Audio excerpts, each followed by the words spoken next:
ভাৰতবৰ্ষৰ সন্মানীয় প্ৰধানমন্ত্ৰী শ্ৰী নৰেন্দ্ৰ মোদী ডাঙৰীয়া, অসম চৰকাৰৰ আৰু অসমৰ সন্মানীয় ৰাজ্যপাল শ্ৰী লক্ষ্মণ প্ৰসাদ আচাৰ্য ডাঙৰীয়া, ভাৰত চৰকাৰৰ বৈদেশিক পৰিক্ৰমা বিভাগৰ সন্মানীয় মন্ত্ৰী ডক্টৰ সুব্ৰমণিয়াম জয়শংকৰ ডাঙৰীয়া, ভাৰত চৰকাৰৰ সন্মানীয় মন্ত্ৰী সৰ্বানন্দ সোণোৱাল ডাঙৰীয়া, ত্ৰিপুৰাৰ মুখ্যমন্ত্ৰী ডক্টৰ মানিক সাহা ডাঙৰীয়া, ভাৰত চৰকাৰৰ সন্মানীয় ৰাজ্যিক মন্ত্ৰী পবিত্ৰ মাৰ্ঘেৰিটা ডাঙৰীয়া, ৰাজ্য চৰকাৰৰ মন্ত্ৰী বিমল বৰা ডাঙৰীয়া, সাংসদ দিলীপ শইকীয়া ডাঙৰীয়া, কামাখ্যা প্ৰসাদ তাছা ডাঙৰীয়া, ৰামেশ্বৰ তেলী ডাঙৰীয়া, কৃপানাথ মালা ডাঙৰীয়া, উপস্থিত অসমৰ বিভিন্ন চাহ বাগিচা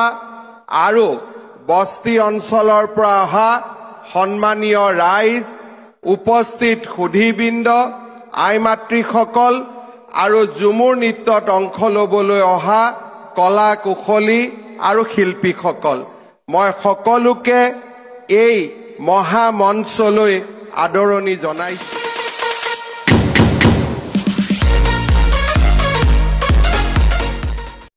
आज हमारे लिए सौभाग्य की बात है कि तीसरी बार भारत की प्रधानमंत्री की जिम्मेदारी लेने का बाद माननीय प्रधानमंत्री नरेंद्र मोदी जी पहला बार आसाम भूमि में आए हैं। मैं आसाम की जनता की ओर से प्रधानमंत्री जी को हार्दिक स्वागत करता हूं।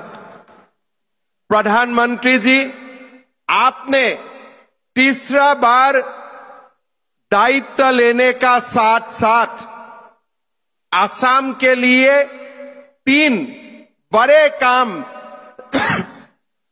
आपने किए। पहले हमारे सराइदेव मैदान को आपने आपका अथक प्रयास के कारण यूनेस्को ने हमारे सराइदेव मैदान को वर्ल्ड हेरिटेज का स्वीकृति दिए। मैं असम वासियों का ओर से आपको धन्यवाद देता हूं। प्रधानमंत्री जी, असमिया भाषा, অসমীয়া ভাষা আমার ভাষা জননী, চির স্নেহী মোর ভাষা জননী অসমীয়া भाषा को आपने क्लासिकल लैंग्वेज का स्वीकृति देने का काम किया। माननीय प्रधानमंत्री जी, हमारे भाषा को क्लासिकल भाषा का मर्यादा सराइदेव मैदान को यूनेस्को द्वारा दिया गया स्वीकृति ने असम को गर्वित किया है और इसीलिए मैं सारा असम वासियों का ओर से आपको बहुत बहुत धन्यवाद करना चाहूंगा।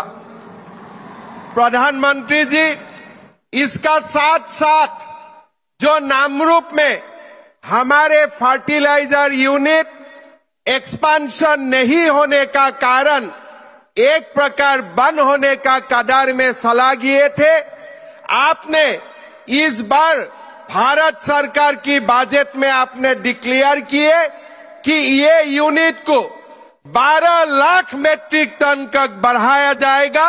नामरूप का फर्टिलाइजर फैक्ट्री को पुनः आप उज्जीवित करने का काम करेगा।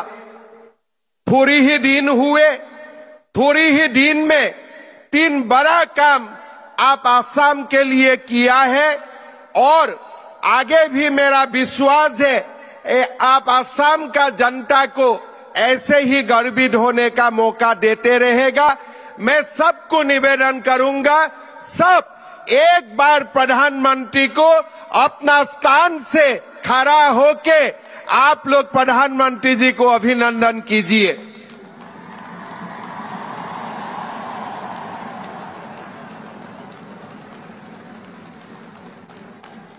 प्रधानमंत्री जी को आप लोग दोबारा एक बार अभिनंदन कीजिए पूरा हाथ ताली से। क्लासिकल लैंग्वेज हुए हमारे भाषा, हमारे सराइडो मैदाम यूनेस्को का वर्ल्ड हेरिटेज हुए, नामरूप में फर्टिलाइजर का फैक्ट्री बनाने का निर्णय हुए। प्रधानमंत्री जी, मैं आपको हमारे कृतज्ञ असम वासियों का ओर से बहुत बहुत धन्यवाद और अभिनंदन करना चाहूंगा।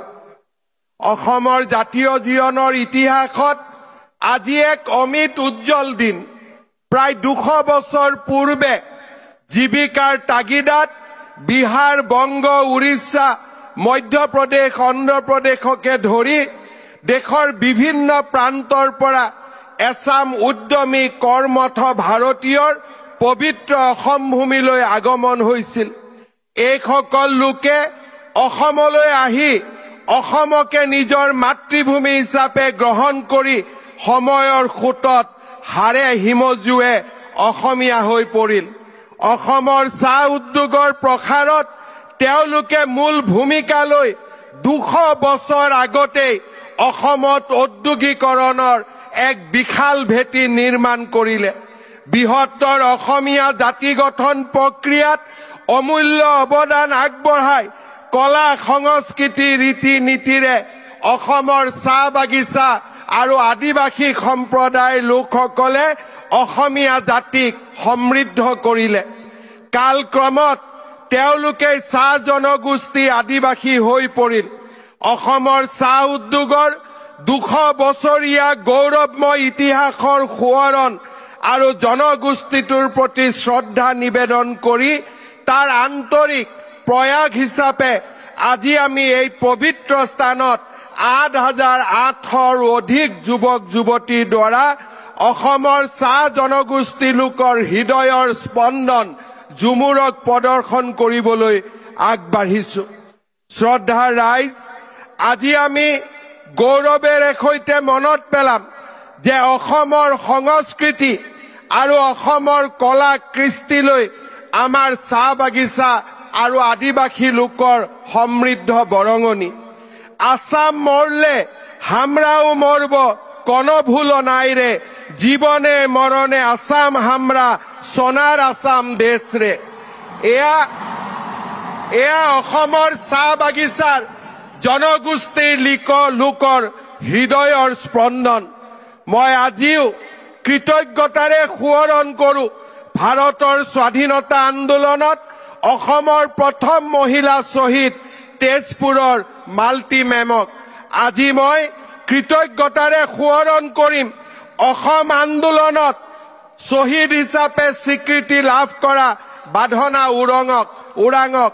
মই আজি কৃতজ্ঞতাৰে স্মৰণ কৰিম অসমৰ চাহ বাগিচাৰ লোকসকলক, যিসকল লোকে অসমীয়া ভাষাক নিজৰ ভাষা বুলি আদৰি লৈ আমাৰ ভাষা, কৃষ্টি আৰু সংস্কৃতিক সমৃদ্ধ কৰিছে।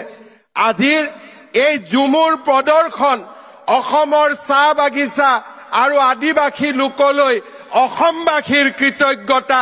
অসমৰ 3,50,00,000 লোকে অসমৰ চাহ জনগোষ্ঠী আৰু আদিবাসীৰ লোকক আজি এই ধৰণে আমাৰ কৃতজ্ঞতা জ্ঞাপন কৰিছো। আমাৰ কৃতজ্ঞতা আপোনালোকে গ্ৰহণ কৰিব।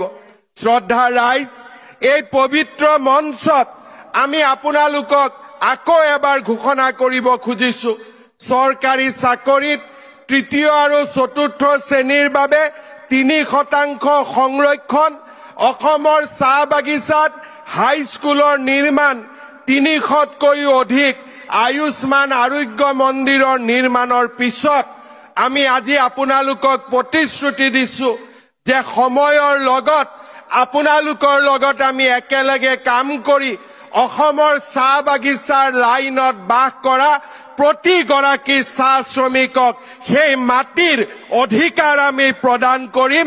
লাইনৰ মাটি চাহ বাগিচাৰ সম্প্ৰদায়ৰ হ'ব, আপোনালোকৰ হ'ব।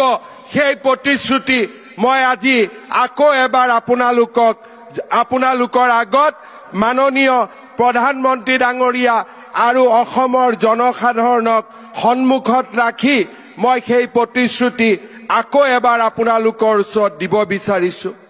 আজি আমাৰ বাবে এক গৌৰৱৰ সোণোৱালীখন এই খনটোত ঝুমুৰ নৃত্যক সজাই পৰাই তুলিবলৈ আমাৰ যুৱক যুৱতীসকলে যোৱা 3 মাহ ধৰি আপ্ৰাণ প্ৰচেষ্টা কৰিছে মই আপোনালোকক জনাবলৈ পাই ভাল পাইছো যে আজিৰ এই ঝুমুৰ প্ৰদৰ্শনী চাবলৈ ভাৰতৰ বৈদেশিক মন্ত্ৰী ডক্টৰ জয়শংকৰ ডাঙৰীয়াৰ নেতৃত্বত পৃথিৱীৰে ৰাষ্ট্ৰদূতসকল আহি উপস্থিত হৈছে Today we are honored to have with us Honorable Union Minister of External Affairs Dr. S. Jaishankar along with His Excellencies head of missions of several countries.